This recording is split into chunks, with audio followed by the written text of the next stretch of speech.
کا حق ہو، حقوق العباد ہی کیوں نہ ہو، اللہ معاف فرماتا ہے، اللہ کوئی حساب و کتاب نہیں کرتا۔ اور شہید پر حضور علیہ السلام نے فرمایا، شہید کو اللہ نے بہت بڑا مقام عطا فرمایا۔ یہ کم ہے کہ اللہ نے فرمایا وَلَا تَقُولُوا لِمَن يُقْتَلُ فِي سَبِيلِ اللَّهِ أَمْوَاتٌ بَلْ أَحْيَاءٌ وَلَكِن لَا تَشْعُرُونَ۔ وہ مردہ پہ مت کہو وہ شہید ہو جائے، بلکہ وہ زندہ ہے، لیکن تم اس بات پر شعور نہیں رکھتے۔ شہیدوں کو اللہ نے یہ مقام نصیب فرمایا۔ اور جب کوئی شہید ہو جائے تو شہیدوں پر ماتم نہیں کیا جاتا، شہیدوں پر ماتم نہیں ہوتے۔ حضور علیہ السلام کی زندگی ہمارے لیے نفع عمل ہے، ہم حضور کی زندگی کو دیکھ کر اپنی زندگی چلائیں گے۔ حضور علیہ السلام کی زندگی ہمارے لیے نمونہ عمل ہے، ہم حضور علیہ السلام کی زندگی کو دیکھ کر چلیں گے۔ قرآن میں اللہ نے فرمایا لَقَدْ كَانَ لَكُمْ فِي رَسُولِ اللَّهِ أُسْوَةٌ حَسَنَةٌ، تمہارے لیے حضور کی زندگی ہے، انہیں دیکھ کر اپنی زندگی گزارو۔ جنگ احد میں جب حضور علیہ السلام کے چچا حضرت حمزہ رضی اللہ تعالی عنہ کو بے دردی کے ساتھ شہید کیا گیا، انہیں مسلح کر دیا گیا، لیکن حضور علیہ السلام نے ان پر کوئی ماتم کو نہیں کیا، یا کالے کپڑے پہنے یا ماتم کیے یا مذاق میں آئے اور ماتم کرتے رہے، کوئی ماتم حضور علیہ السلام نے نہیں کیا۔ اور نہ اس کے بعد کبھی کسی شہید کی برسی منائی گئی۔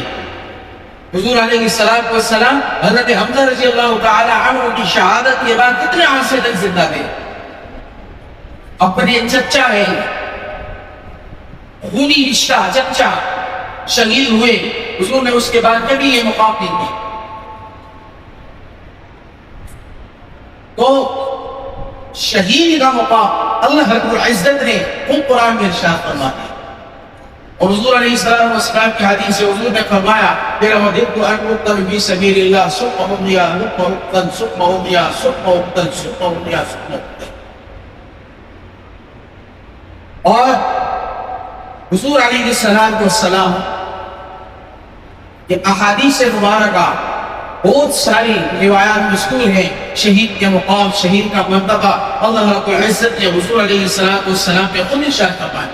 باہر کے یکم محرم الحرام کا دن آنے والا ہے، اور یکم محرم الحرام کو حضرت عمر فاروق رضی اللہ تعالی عنہ کی شہادت کا دن ہے۔ دنیا کے دستور، دنیا کا قانون ہمیں ہر چیز یاد رہتی ہے۔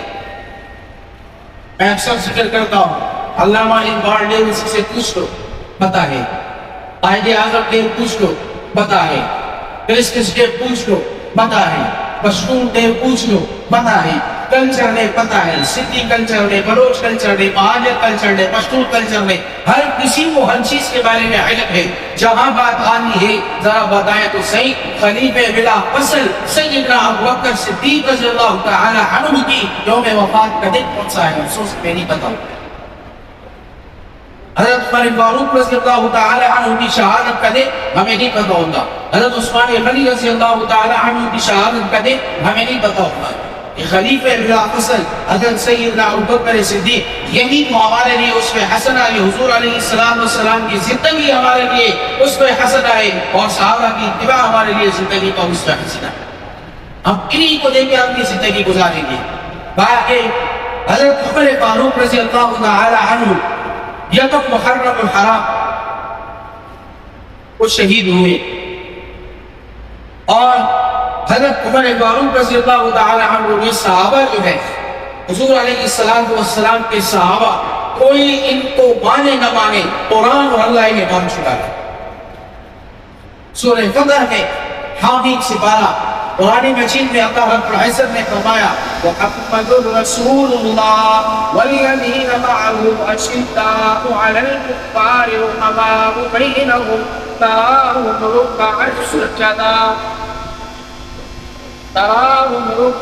سجدا یبتغون فضلا من اللہ ورضوانا۔ اللہ رب العزت کیا فرماتے ہیں؟ محمد اللہ کے رسول ہیں، والذین معه اشداء علی الکفار، اور وہ لوگ جو محمد مصطفیٰ صلی اللہ علیہ وسلم کے ساتھی ہیں، اشداء علی الکفار، یہ کفار پر سخت ہے، رحماء بینہم، آپس میں رحم دل ہیں، تراہم رکعا سجدا، تم جب بھی انہیں دیکھو گے، جب بھی ان صحابہ کو دیکھو گے، جب بھی محمد کے ساتھیوں کو دیکھو گے، تراہم رکعا سجدا، تم انہیں رکوع اور سجدوں میں پاؤ گے۔ یہ رکوع سجدوں میں کیوں پاؤ گے؟ یبتغون فضلا من اللہ ورضوانا، وہ اللہ رب العزت کے فضل کو تلاش کرتے ہیں، اللہ رب العزت کی رضا کو تلاش کرتے ہیں۔ اور پھر اللہ نے فرمایا ذالک مثلهم بالتوراۃ ومثلهم بالانجیل، ان کی یہی مثالیں تورات اور انجیل میں ذکر۔ حضرت ام حبیبہ رضی اللہ تعالی عنہ شام سے حبشہ سے ہجرت کر رہی تھی، مکہ سے حبشہ کی طرف گئی تھی اور پھر مدینے کی طرف ہجرت ہو رہی تھی۔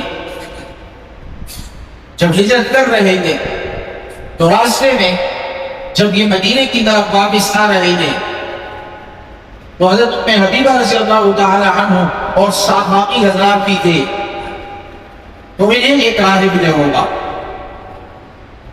اور جب راہب نے روکا بات ہوئی، راہب کہنے لگی کہاں سے آئے ہو، کہاں جا رہے ہو، باتیں ہونے لگی۔ پھر راہب نے کہا آپ کہاں سے ہو؟ کہا ہم مکے سے آئے ہیں، مدینے کی طرف جا رہے ہیں۔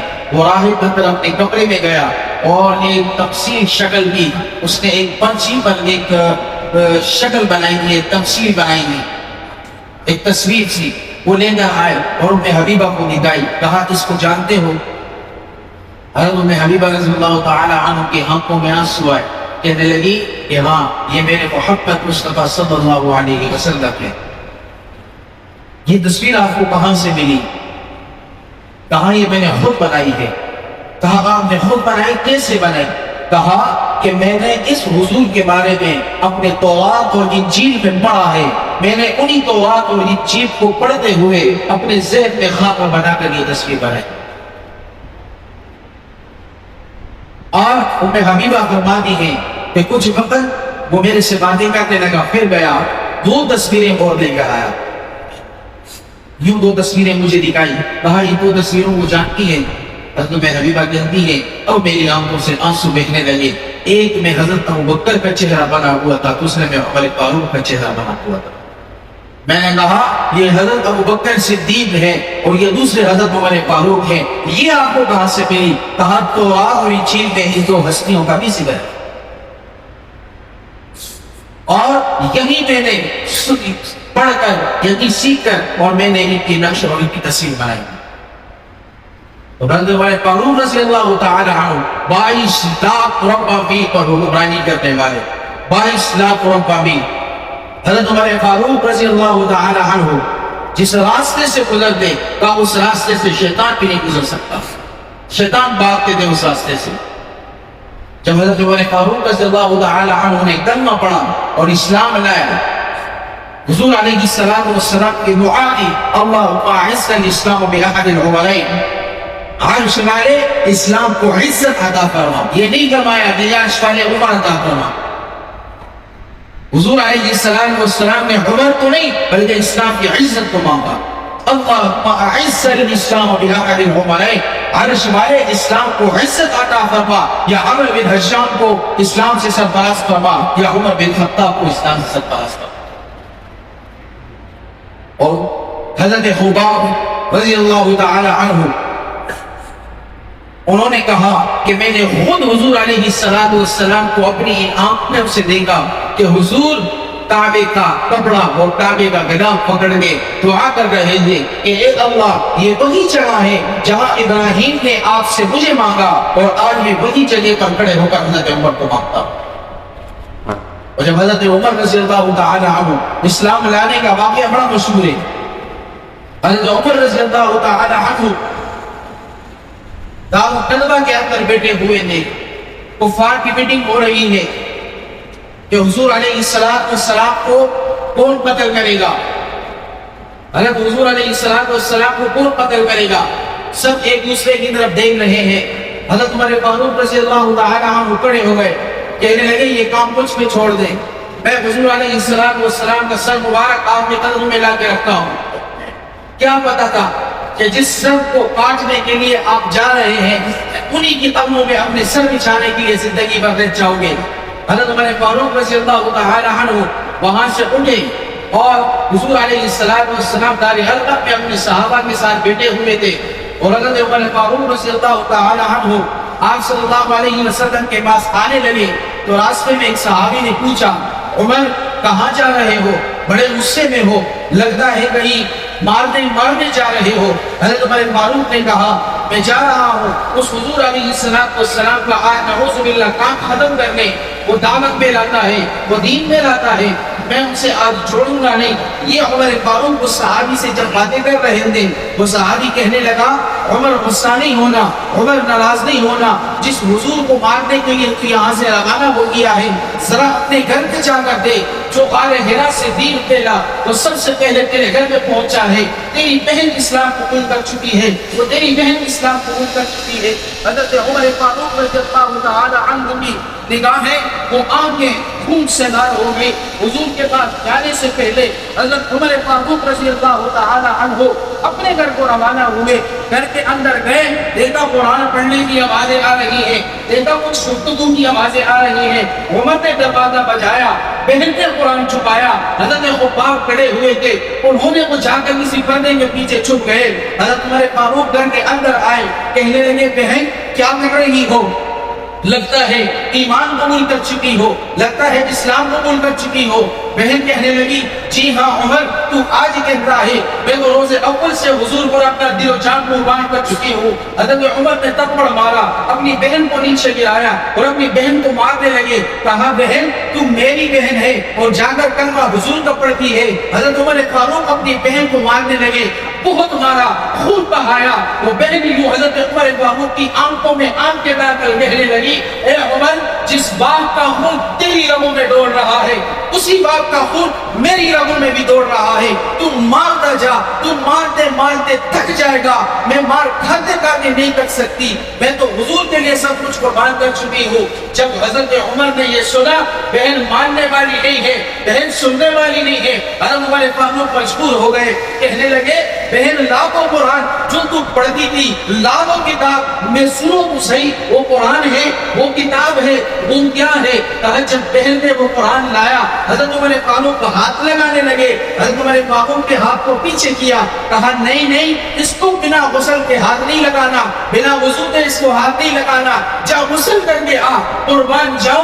امیر المؤمنین ہے جسے اسلام میں سب سے پہلا لقب امیر المؤمنین حضرت عمر کو ملا. وہ حضرت عمر نے کہا بہنا یہ غسل ہوتا کیا ہے، اس غسل کو کہتے کیا ہے؟ وہ بہن کہنے لگی آجا عمر میں میرا غسل کراتی ہوں. آپ نے بہت ساری بہنوں کو دیکھا ہوگا بالوں کے سر پر قرآن رکھ کر انہیں غسل کرتے ہیں. قربان جاؤ اس بہن پر جو حضرت عمر کو غسل دے رہی ہے، اسلام کے لیے تیار کر رہی ہے، اپنے حضور کے پاس بیچنے کے لیے تیار کر رہی ہے. حضرت عمر فاروق کو غسل کرایا، حضرت عمر فاروق کو نہلایا. حضرت عمر فاروق کھڑے ہو گئے، کہنے لگے بہن سنا وہ قرآن، پڑھا وہ قرآن. کیا تھا وہ قرآن؟ بہن پڑھنے لگی طه ما انزلنا عليك القرآن لتشقى الا تذكرة لمن يخشى تنزيلا ممن خلق الارض والسماوات العلى الرحمن على العرش استوى.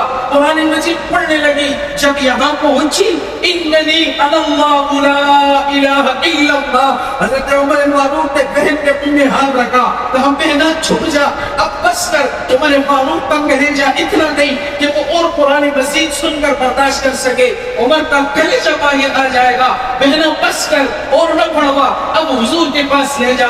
حضرت خباب رضی اللہ تعالی عنہ آئے اور کہنے لگے بہن عمر فاروق کو تیار کر میں لے کے چلتا ہوں. حضرت عمر فاروق کی بہن نے حضرت عمر فاروق کو تیار کیا، ہاتھ میں تلوار لے کر جب راستے میں جانے لگے.